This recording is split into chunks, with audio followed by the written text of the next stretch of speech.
भाई जो गुरु वचन पे डट गए, कट गए फंद चुरा।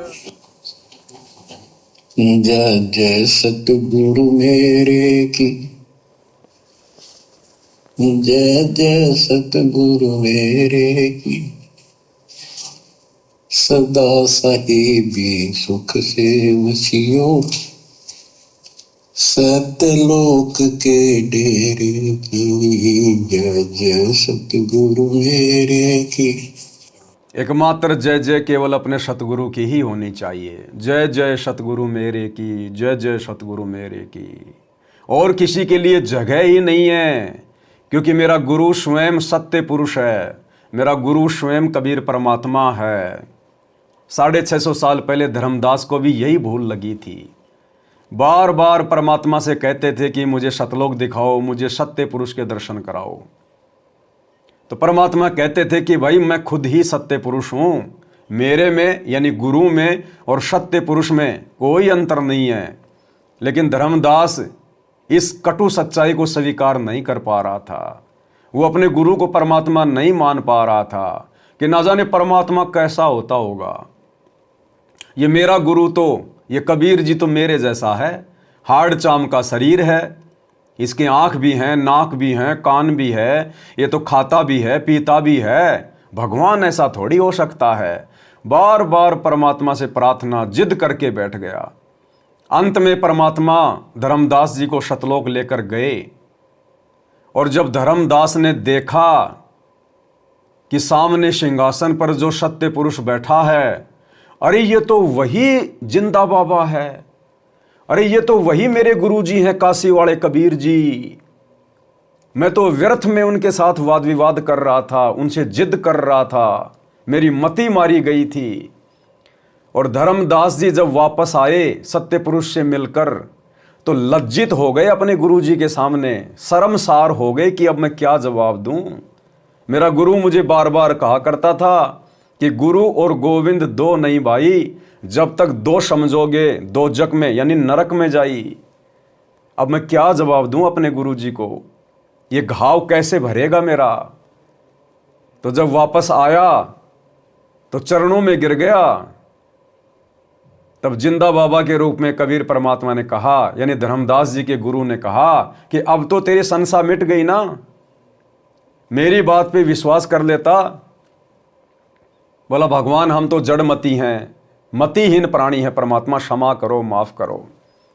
तो भाई और बहनों, धर्मदास जी के अंदर परमात्मा ने बार बार सत्य पुरुष को देखने की, उनके दर्शन करने की जो प्रेरणा की थी, क्योंकि आज हम बिचली पीढ़ी वालों को विश्वास दिलाने के लिए कि बिचली पीढ़ी वाले भगत शिक्षा प्राप्त करके, शास्त्रों से सारे प्रमाण देख के और इन महापुरुषों की जीवनी को पढ़ के, ये एफिडेविट जिनको परमात्मा सतलोक लेके गए, सब कुछ दिखाया, ये सारे उदाहरण देखने के बाद बिचली पीढ़ी वाले भगत अपने मन में बिल्कुल भी शंका ना करें कि हमारे गुरु के अलावा कोई कबीर और होगा, या हमारे गुरु जी के अलावा सतलोक में कोई और सत्य पुरुष बैठा होगा। आप और हमारी शंकाओं के निवारण के लिए परमात्मा ने धर्मदास जी के अंदर सत्य पुरुष को देखने की प्रेरणा की। तो आप और हम भगत भाई बहनों का ये संशय मिट जाना चाहिए। हमने अपने गुरु जी के अलावा कोई और कबीर दिखाई नहीं देना चाहिए।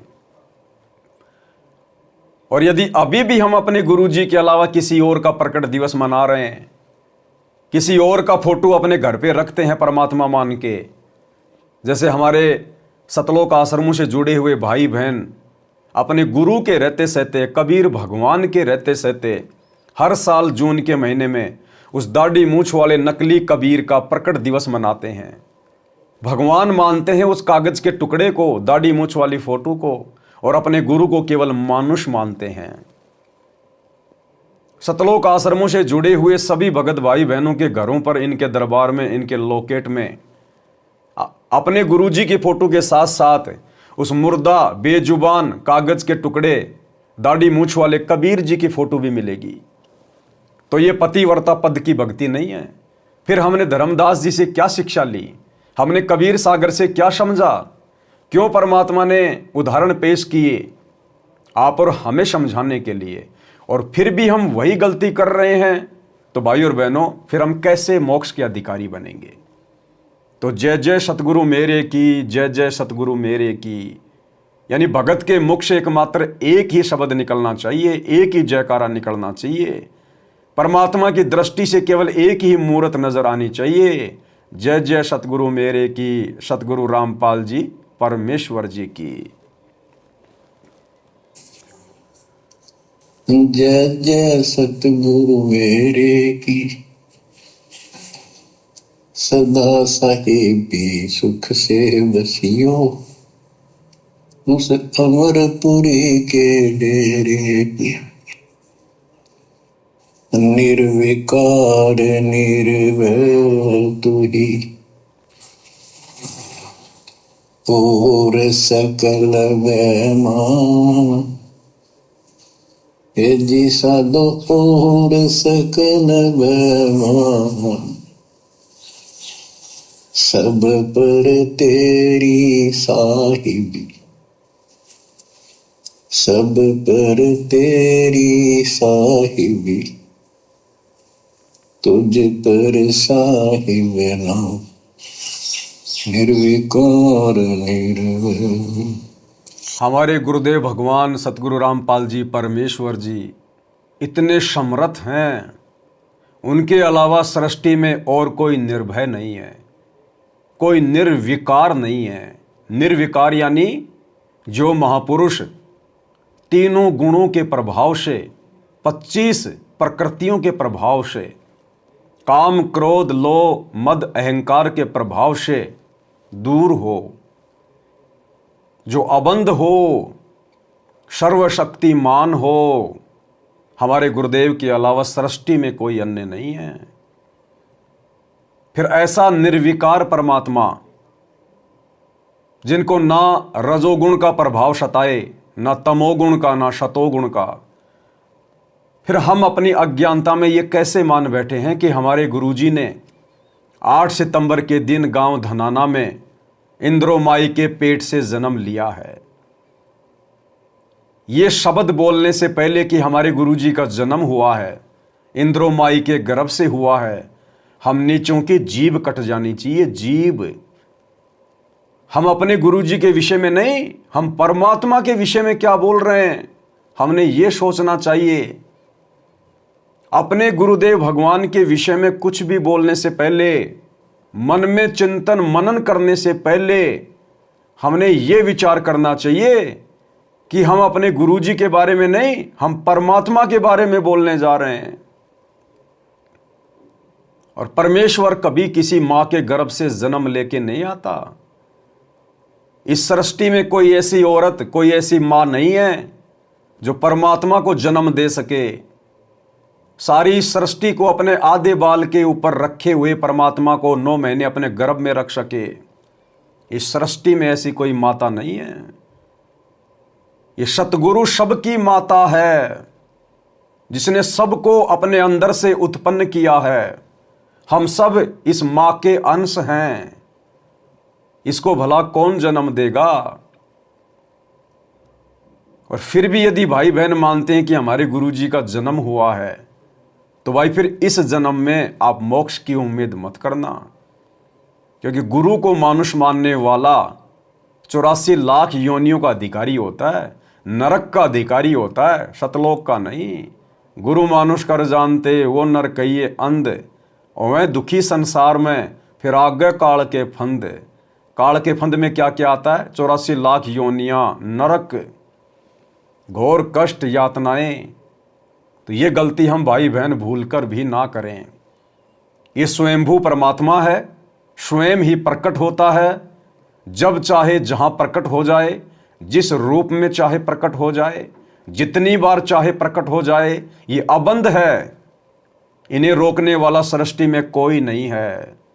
गरीब ऐसा सतगुरु हम मिल्या, बेपरवाह अबंध, परमहंस पूर्ण पुरुष, रोम रोम रविचंद। और हम अपने गुरुदेव को सतगुरु कहते हैं। सतगुरु कहकर उनके नाम का जयकारा लगाते हैं, कि सतगुरु रामपाल जी भगवान की जय, लेकिन हम सतगुरु की परिभाषा से परिचित नहीं हैं। ना सतगुरु जननी जने जाके माना बाप। ध्यान रखना, सृष्टि में केवल एक ही सतगुरु है, दूसरा कोई सतगुरु नहीं है। सतगुरु यानी सच्चा ज्ञान देने वाला, सच्चा मार्ग बताने वाला केवल एक ही है। अन्य यदि कोई अपने नाम के आगे सतगुरु शब्द लगाता है तो वो पाखंडी है, नकली है। यदि हमारे गुरुदेव भगवान स्वयं को सच्चा सतगुरु कहते हैं और यदि हम उनके नाम से पहले सतगुरु शब्द लगाकर जयकारा लगाते हैं, तो आप और हम भगत भाई बहनों को सतगुरु की परिभाषा का भी ज्ञान होना चाहिए। ना सतगुरु जननी जने जाके माना बाप, पिंड ब्रह्मंड से रहित है ना वहां तीनों ताप। और फिर भी हम अपने गुरु जी को मां के गर्भ से जन्म लेकर आया हुआ मानते हैं। फिर हमारे से बड़ा दोगला इंसान कोई नहीं होता जो दो तरफा बातें करता है। गुरु को सतगुरु भी कहता है और 8 सितंबर को उनका जन्मदिन भी मनाता है। ऐसे दोगली जुबान के प्राणी अगले जन्मों में सतगुरु की शरण में आने के बाद भी सर्प की योनि प्राप्त करते हैं। सर्प की योनि, दो जीभ प्राप्त होती है, दो जीभ। तो हम ये गलती करने से बचें। बच्चों, अध्यात्म मार्ग के अंदर गुरु का महत्व बहुत है, क्योंकि परमात्मा भी आकर के गुरु रूप में ही लीला किया करते थे। अध्यात्म मार्ग में गुरु का महत्व बहुत है, बहुत यानी सर्वोपरि है, सबसे ऊपर है। और क्या कह रहे हैं गुरुदेव कि परमात्मा भी गुरु रूप में आकर ही लीला किया करते थे। तो आज गुरु रूप में आकर, सतगुरु रामपाल जी के रूप में आकर, सतगुरु के रूप में आकर कौन लीला कर रहा है? बताइए, कौन लीला कर रहा फिर आज? क्योंकि कबीर भगवान के अलावा तो कोई पूर्ण गुरु है ही नहीं, कोई सच्चा गुरु है ही नहीं, कोई सतगुरु धरती पर है ही नहीं जो सच्ची राह बता दे भटके हुए जीवों को, प्राणियों को। तो आज कौन लीला कर रहा होगा फिर सतगुरु के रूप में? ये आप और हमारी कॉमन सेंस पे छोड़ते हैं परमात्मा। आप और हमें जो तत्व ज्ञान देते हैं कलयुग की पिछली पीढ़ी में आके, दिन रात एक कर देते हैं परमात्मा। सत्संग करते करते पूरी नींद भी नहीं ले पाते परमात्मा, आंखें काली हो जाती है। सिर्फ आप और हमसे अपनी पहचान करवाने के लिए ये ज्ञान फिर हमें क्यों दिया सतगुरु ने? इतना 30 साल तक क्यों इतना संघर्ष किया? सतगुरु चाहते हैं कि मेरे बच्चे मुझे पहचान लें बैकग्राउंड में कि वास्तव में उनका गुरु कौन है। अरे भक्ति का आनंद तो उसके बाद शुरू होगा। जब तक आप अपने गुरु को मानुष मान रहे हैं, खाली गुरु मान रहे हैं, भगवान किसी और को मान रहे हैं, आप कितनी भक्ति कर लीजिए, आपको भक्ति का वो आनंद प्राप्त नहीं होगा। सुमरण करते समय आपके अंदर वो भाव नहीं बनेंगे, वो आनंद नहीं मिलेगा आपको। और जिस दिन आप इस ज्ञान को आधार बनाकर सतगुरु कृपा से अपने गुरुजी को परमात्मा के रूप में अपने दिल में बसा लेंगे, अपने गुरुजी को अपना महबूब बना लेंगे, और दूसरा जब आप विषय वासनाओं से दूर हो जाएंगे, भोग क्रिया से दूर हो जाएंगे, काम वासना से दूर हो जाएंगे, उसके बाद देखना भाई और बहनों, मीठा ही मीठा, मीठा ही मीठा, सुमरण में भी आनंद, सत्संग सुनने में भी आनंद, गुरु महिमा करने में भी आनंद, सुबह से लेकर शाम तक आनंद ही आनंद। क्योंकि परमात्मा कहते हैं इष्ट मिले और मन मिले, मिले सकल सब रीत, कह कबीर ता जाइए रे संतन की प्रीत। तो परमात्मा भी ऐसे ही आत्मा के हृदय में आएंगे, बसेंगे, निवास करेंगे, जो आत्मा सबसे पहले तो इन विषय विकारों से अपनी आत्मा को साफ कर लेगी। क्योंकि भगवान मैली आत्मा में आके नहीं बैठते। जिसके हृदय में छल कपट होता है, जो विषय वासनाओं के रंग में रंगा होता है, ऐसी गंदी जगह पे भगवान आके नहीं बैठता। अरे हमारे घर पर अगर हमारा कोई रिश्तेदार आ जाता है तो हम लोग झट से बेडशीट को चेंज करते हैं, झट से नई बेडशीट लाके लगा देते हैं। तो हमारा गुरु, हमारा परमात्मा क्या इस विषय वासना से लिपटे हुए, सने हुए गंदे हृदय में आके बैठेगा? कुत्ता भी अपनी पूंछ से जगह को साफ करके बैठता है। तो हमने यदि अपने हृदय में अपने गुरुदेव भगवान को, अपने महबूब को बैठाना है शब्द रूप में, तो हमने अपने हृदय को साफ करना पड़ेगा, मैली चद्दर को हटाना पड़ेगा। और इस चद्दर को काल ने मैली कैसे कर रखा है? काम, क्रोध, लोभ, मद, अहंकार, विषय वासना। उसके बाद देखना भाई और बहनों, भक्ति का आनंद है। बाकी आप भक्ति भी करते रहो, कितना ही माला कर लो, कितना ही दान पुण्य कर लो, जो आप कर रहे हैं गुरुदेव कहते हैं आपको उसका वो फल मिल जाएगा, लेकिन परमात्मा नहीं मिलेगा। भक्ति का आनंद आप प्राप्त नहीं कर सकते। तो गुरुदेव कह रहे हैं भक्ति मार्ग में गुरु का महत्व सर्वोपरि है। और परमात्मा भी गुरु रूप में ही आकर लीला किया करते थे। तो क्या आज वो परमात्मा गुरु रूप में आके लीला नहीं कर रहा? लेकिन ये सब हमें उस समय दिखाई देगा जब हमारा हृदय साफ हो जाएगा। हमें प्रत्यक्ष अपने गुरुदेव में कबीर भगवान दिखाई देगा, इनके अलावा कुछ भी दिखाई नहीं देगा। जब हमारा इनके प्रति प्रेम जागृत होगा, परमात्मा कहते हैं बिना प्रेम पावे नहीं चाहे कोट समाधि लाओ। कितना ही यज्ञ कर ले, कितना ही तप कर ले, कितना ही जप कर ले, कितना ही धर्म कर ले, जब तक आपका प्रेम अपने गुरु में नहीं उमड़ेगा। और गुरु में प्रेम कब उमड़ेगा? जब हम पतिव्रता पद पर आएंगे, एकमात्र अपने गुरुजी पर आश्रित हो जाएंगे, समर्पित हो जाएंगे, तब प्रेम उमड़ेगा। जैसे लड़का लड़की काल प्रेरणा से आपस में प्रेम कर लेते हैं और वो एक दूसरे के प्रति इतने समर्पित हो जाते हैं, लड़की भी अपने माता पिता को, अपने जन्मदाता को भूल जाती है, लड़का भी अपने माता पिता की शिक्षाओं को भूल जाता है, घर छोड़कर भाग जाते हैं। क्यों? क्योंकि आपस में उनके अंदर प्रेम उमड़ रहा है। भले ही उनका प्रेम विषय वासनाओं को लेकर उमड़ रहा है, लेकिन ये उदाहरण है। इसी प्रकार से जब हम स्वच्छ भाव से, शुद्ध भाव से अपने गुरुजी के प्रति समर्पित होंगे तो हमारा प्रेम उमड़ेगा। और जब गुरुजी के प्रति प्रेम उमड़ेगा तो फिर हमें दुनिया दिखाई नहीं देगी, केवल अपना परमात्मा दिखाई देगा। और परमात्मा में तो फिर सारी दुनिया बसी हुई है। एक साधे सब सदें, सब साधे सब जाए, और माली सींचे मूल को फले फुले अघाए।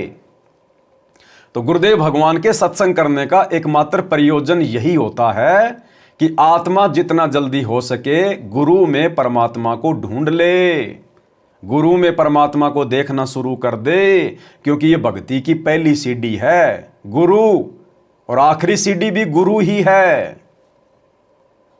और जिसकी ये वाली सीढ़ी कमजोर है, यानी जिसने अभी तक गुरु को केवल गुरु ही माना है, मानुष माना है, जन्म लिया हुआ माना है, परमात्मा नहीं माना, तो फिर ऊपर वो कैसे चढ़ पाएगा? नहीं चढ़ पाएगा। भाई जो गुरु बचन पे डट के, कट गे फंद 84 के, कट गे फंद 84 के, कट गे फंद 84 के।